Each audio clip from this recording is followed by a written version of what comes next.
변방 목사의 아침 묵상 2026년 2월 11일 수요일 아침입니다. 오늘은 시편 24편 1절로 10절 말씀을 통해서 영광의 왕 앞에 머리를 들다, 이런 제목으로 말씀 묵상의 은혜를 나누겠습니다. 금주간 월요일은 선교회를 청소하고 어제는 사무실에서 오랜만에 사역을 준비하는 시간을 가졌습니다. 내게 이런 섬길 수 있는 자리와 건강과 마음을 주신 하나님께 감사했습니다. 일찍 퇴근하여 기도회를 하고 밤늦게까지 목회사관학교에서 가르칠 묵상교재를 새로 만드는 작업을 했습니다. 사역자의 경건 생활에 변화를 일으킬 수 있도록, 저부터 새로워지는 마음으로 준비를 시작했습니다. 지난 12년의 경험과 실패의 찌꺼기를 걸러내고 사역자들에게 꼭 필요한 교재로 거듭나기를 소망합니다. 주님 지혜로 인도하옵소서. 이제 내일 목회사관학교 11기생 졸업예배가 진행됩니다. 모든 순서에 위로부터 기름 부어주신 은혜가 충만하게 임하시기를 기도합니다. 이날 주님 어떤 말씀으로 인도하실까? 시편 24편에서 가장 중요한 초점은 이겁니다. 3절, 여호와의 산에 오를 자 누구며 그의 거룩한 곳에 설 자가 누군가? 누가 하나님이 받으시는 예배자인가? 이런 얘기죠.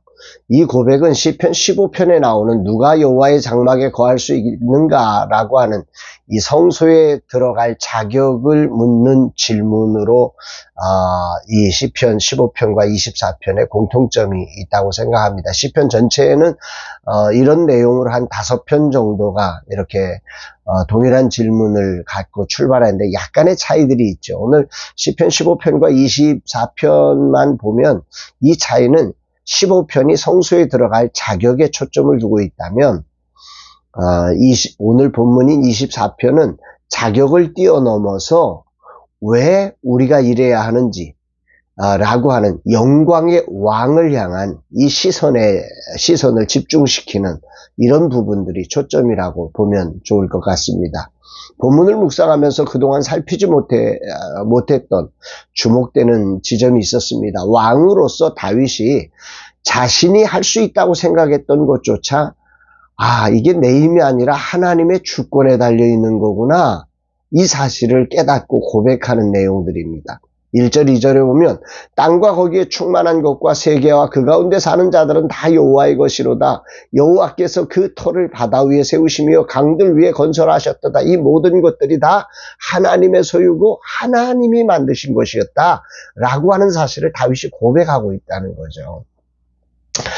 인생의 파란만장한 삶을 살다가 성취를 이룬 사람들의 빠지기 쉬운 함정이 있어요. 그게 뭐냐면 자기에게 집중하는 겁니다. 나 고생했어. 내가 이렇게까지 열심히 했어. 자신의 노력, 고생, 경험, 능력, 이런 것들에 집중을 하고 있는 거죠. 하나님을 믿어요. 알아요. 그런데 자기가 결국 하나님 위에 서는 이런 안타까움이 있을 수밖에 없는 거죠. 다윗이 오늘 내가 그러고 살았었구나 라고 하는 것을 깨닫게 된 것입니다.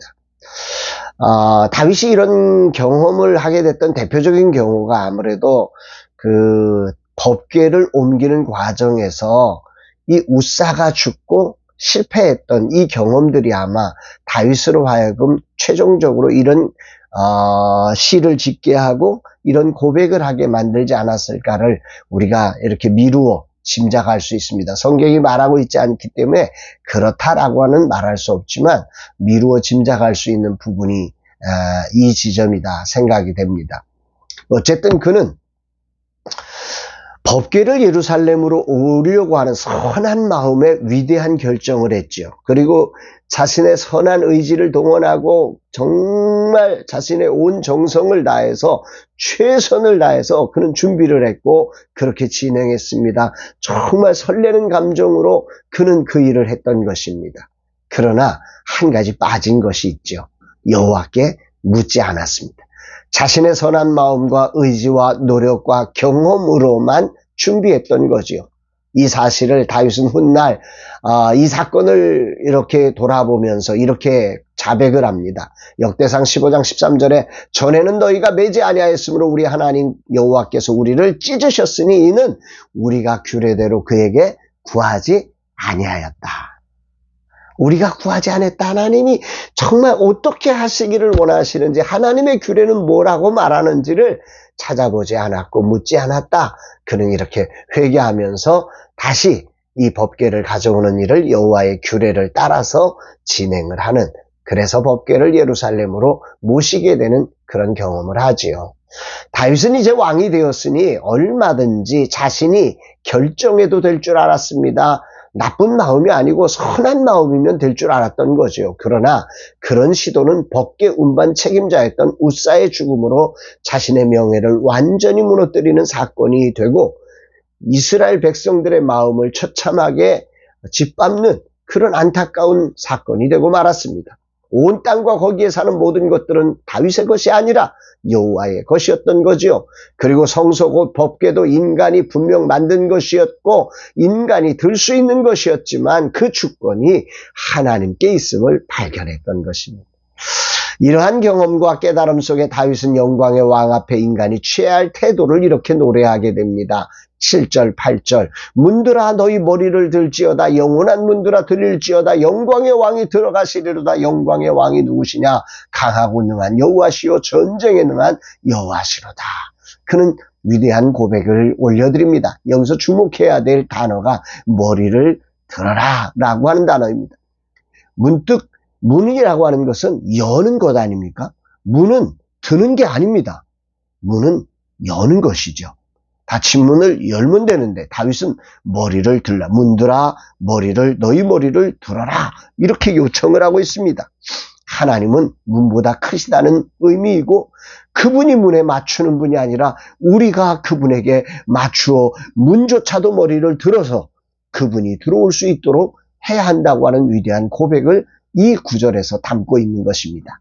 인생은 모든 상황이 존재하기에 하나님을 상황에 맞추려 하는 인간의 이 꿰맞추려는 이런 위대한 핑계가 존재합니다. 교만이죠. 다윗은 그것이 하나님께 통하지 않음을 발견했던 것입니다. 다윗은 법궤 앞에서 자신이 주도자가 아니라 하나님의 임재 앞에 서 있는 수동적인 존재로 자기 머리를 들어야만 하는 분이심을 그제야 알고서 이 고백을 하는 거지요. 하나님의 성소의 문을 열고 닫는 영광의 왕은 내가 아니라 하나님이시라고 하는, 그래서 그분 앞에 우리의 문조차 그 모든 문을 들어서 그분에게 맞춰야 한다고 그는 고백하는 것입니다. 그러면서 10절에 이렇게 하죠. 영광의 왕이 누구시냐? 만군의 여호와께서 곧 영광의 왕이시로다. 왕은 다윗이 아니었다는 거지요. 영광의 왕은 오직 한 분이었다는 거지요. 이런 다윗의 고백을 묵상하면서 저의 삶을 이렇게 오버랩하게 됩니다. 다윗은 몇 번의 실수를 통해 이런 위대한 변화를 만들고 정말 위대한 찬양을 고백하게 됐었습니다. 그런데 저는 다윗보다 훨씬 더 많은 실수와 아픔을 겪었으면서도 여전히 하나님의 주권 앞에서 그 주권을 인정하지 않고 머리를 들기보다는 하나님을 저의 문에, 저의 시선에, 저의 경험 안에, 저의 능력 안에 가둬두려고 그 앞으로 하나님이 머리를 숙이고 들어올 수 있도록 하려고 노력했던 부분을 발견하게 되고 하나님 앞에 회개하게 됩니다. 영광의 왕이 내가 되어서 그렇게 버려진 자리들, 버려진 사람들이 얼마나 많은지 부끄러워서 얼굴을 들 수가 없을 정도입니다. 오늘도 어쩌면 성소의 문을 내가 열 수 있다는 착각에 빠져서 두려움을 잊은 채 오늘 이 말씀을 묵상하고 있었던 나는 아니었는가. 그렇게 돌아보기까지 하게 됩니다. 겸손히 기도하지만 내 이 얄팍한 기도 안에 하나님이 들어오실까? 나의 머리를 들어서 그분이 들어올 수 있도록 그분의 크기 앞에 나의 모든 전존재를 깨뜨리려고 하는 이런 마음으로 내가 말씀을 묵상했던가? 이런 것들을 돌아보게 됩니다. 주님, 이 어리석은 죄인은 어찌하오리까? 진실로 온 땅과 거기 있는 모든 것이 여호와의 것이며 모든 것을 하나님의 기준에 맞춰야 함에도 불구하고 나의 기준에 맞추려고 했던 죄악들을 정말 회개합니다.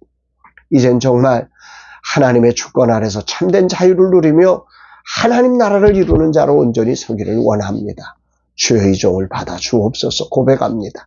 사랑하는 여러분, 하나님을 우리의 문에 맞추려 했던 삶에서 이제는 우리의 삶을 하나님께 맞추는 기준을 바꾸고 왕을 바꾸는 우리의 복된 삶 되어서 정말로 영광의 왕이 들어오시고 그 왕이 좌정하시고 그 왕의 통치 아래서 하나님 나라의 자유와 평강과 은혜를 누려가는 저와 여러분의 삶 되기를 주의 이름으로 축복합니다.